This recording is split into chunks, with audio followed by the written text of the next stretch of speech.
Otis Anderson. Marshall the sack. Cooten with the bad kick. Giants have the ball and a 5-point lead. 20-yard punt.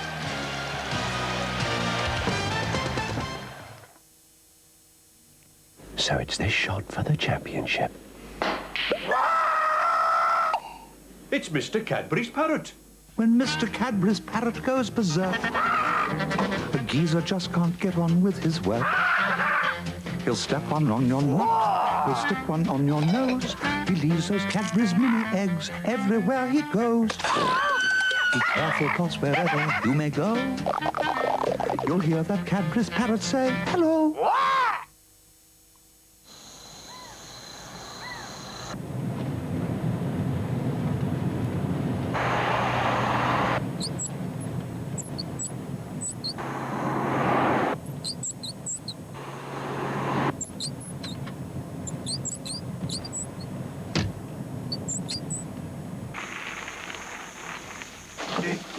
A tutte le ore, sempre, ma sempre qua. Andiamo qua. Andiamo qua.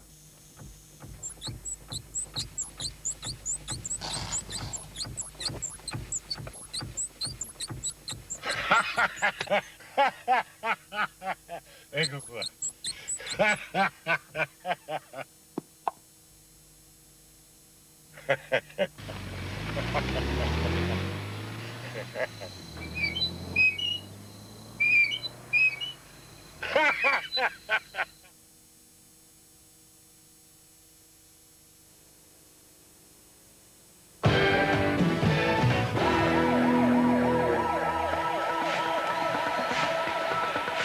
So to open the half, first it was the Giants offense. They went on a 9.5-minute drive, and then the defense came into play, and they stopped them quickly. There's 3:42 left in the third quarter, and the Giants certainly have things going here. Going to pick up the action now with the New York Giants on their own 42-yard. What a great series by Bruce Smith. Again, he's working on the left side. And they're asking the impossible. They're asking Mark Bavaro to keep Smith from making that play. He can't do it.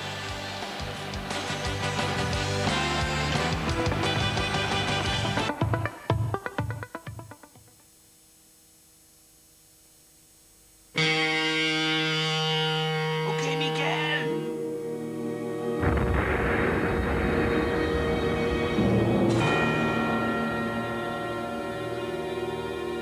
Arriba, arriba. The Mitsubishi Shogun, off-road tow car of the year for 1991. I just can't believe that what you're saying is true. I'm just trying to find a way to make it clear and get through to you. I got to tell you how good it really is. Through sun and rain, some things never change. You know you can't top the taste of a twirl. Cadbury's chocolate. You can't top the taste of a twirl. With a 3-year unlimited mileage warranty, you can keep on running.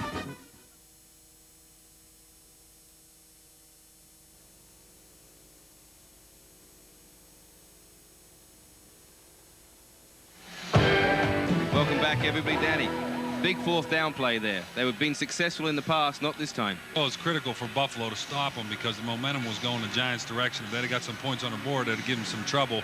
But this was a big play right here. And as you see, Bruce Smith don't get blocked. I think they had a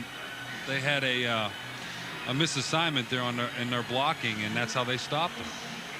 Bruce Smith making a big play there. They keep saying the big guys, the big star players will make the big play. We're still waiting for LT to do it. Kenny, on that play, is that a momentum changer? Can Bills take advantage of that now and maybe change the game? Yeah, things like that can be a momentum changer, but it's really based on what they do with the ball possession this go around. All right, well, we're now about to go back down to the game. The Buffalo Bills will be taking over on the 36-yard line, their own, and they just made that big play on fourth down, and that's why they're at the 36. So now let's lead. We go to the fourth quarter in Super Bowl 25. Giants 17, Bills 12. Back we come after this from our So an all-important third quarter, the Giants dominating it first, but then with just seconds left in the last minute of the third quarter, the Buffalo Bills start a drive. And Danny, you had a feeling that if the Giants didn't score on that last drive that they had, that maybe Buffalo could turn it around. Well, I really believe that now maybe the momentum might change back the other way to Buffalo, and this will be a really tight ball game as it is right now. But I think the Bills have a real good chance of winning if they get some points on the board this time they have the ball. Kenny, the old Oakland Raiders, they played a lot on emotion. Why is it you think that this game is it's so important to be emotional in a team? Throughout the years, the emotional teams have often been winners. Well, it's a team that puts together the chemistry, a group of people that the game means so much to, and you have that chemistry of oneness, and you care a lot about each other out there, and it becomes an emotional situation where you want to win. You want to win for yourself. You want to win for everybody concerned, the fans, management, your teammates, and you put that chemistry together and you get that emotion involved with some talent, and you can go a long way with it. Danny, quickly before we go back to the game, the World League of American Football, you're hoping to maybe do some commentary on that. What do you think of it? I don't know. I think it would be real interesting, and hopefully it'll be successful. I'd like to maybe try it. Do you think it's going to be successful? I mean, the funny thing is, when I started in the league in 1981, people would say, what, like, you wear a crash helmet, mate, and you do what? Just think, now you might be able to still kick in that league. I could play quarterback if I really worked at it. I mean, I don't have to be mobile. I know that by your knees. Okay, Mick, thanks. But really, though, to see a World League come about, and the opportunity for players, I mean, there's only 1,500 players in the NFL. There's obviously a lot more great players than that in America. Everyone plays it growing up. Everyone would love to play professionally. Kenny, are you excited to see that? I'm sure when you were playing, you never thought that this would be a worldwide league. Well, yeah, I'm happy to see it, and we'd like to see it succeed, you know, as even if it works out to be a farm league for the NFL, and what they've done is create this spring league. It eliminates another league coming in and challenging them. It also creates a lot of jobs for people, players that would be going home without a job, officials, concessionaires, coaches. Creates a lot of jobs, and hopefully it will be successful. Dan, is it something that you think you would have fun with? Well, I think first of all, I think there's enough talent out there that would be a very competitive league, because there's a lot of very good players that are just not on that bubble, or just not good enough to make it in the NFL. So there's a lot of players, and I think it'll be very competitive, and I think it's something maybe I'd like to do and try and do a little announcing like Kenny does. I think you'd be very good at it. And the thing about the World League, they've changed and adapted some of the rules, so it's going to be a lot more wide open and a lot more passing, a lot more scoring, which is obviously going to help the European audience as well. People like to see scoring. Is it going to be interesting? Do you think maybe the NFL might change these things? No, I don't think the NFL will change the rules because they have enough attendance and they have the interest. But I think the big thing is this league will be successful because there is talent there for it. All right, well, let's go back to the game now. The Buffalo. The run and shoot, and Barry Sanders. Watch the move to the outside. He bounces off of Myron Guyton. Andre Reed gives him the block on Walls, and Thurman Thomas puts the Bills back on top. Last week we said look out for Thurman Thomas. This week we said look out for Thurman Thomas. Now we shout it. Thurman Thomas has done it. You're not surprised, eh? Well, I'll tell you what, you can see that they need to give the ball to him, throw it to him, give it to him, because he's eventually going to come up with a big play.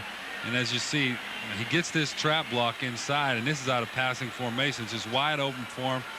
Breaks a couple tackles, second effort, gets some downfield blocking, goes outside and makes a big play. Puts Buffalo back in the game, ahead with the momentum. There's that change, that momentum change. I don't know if there's a chance that we might be able to see that again at the very beginning, because you brought up something, a trap block. I'm sure there's a lot of people in the British audience that are saying, now what on earth is a trap block? They're saying, what is that? Now, Kenny, explain to us, what is a trap block? Well, a trap block is usually designed for penetrating type defensive linemen, which they come across, and usually you're going to get a guy, see 67 is the on guard, but the trapping guard is usually the off guard away from the play that comes in traps, and it's against good teams that penetrate well, that get a lot of penetration. You bring the off guard, trap them, cut behind them. So the real thing here is some poor tackling by the New York Giants secondary, because this really shouldn't have been a big play. 2 or 3 guys had a chance to tackle. We just heard our American commentators once again jumping on someone and saying now the New York defense is still in the 2-down lineman defense. Are you against that, or you think that it's been successful? I know it's been very successful for them, so why should they change now? I mean, it's been very successful, and I think they'll continue to do it. Easy to sit up there and second guess after a great player like Thomas makes a big run to criticize the defense. I think it's been successful, as Dan says. All right, well, let's go back to our American commentators down on the field.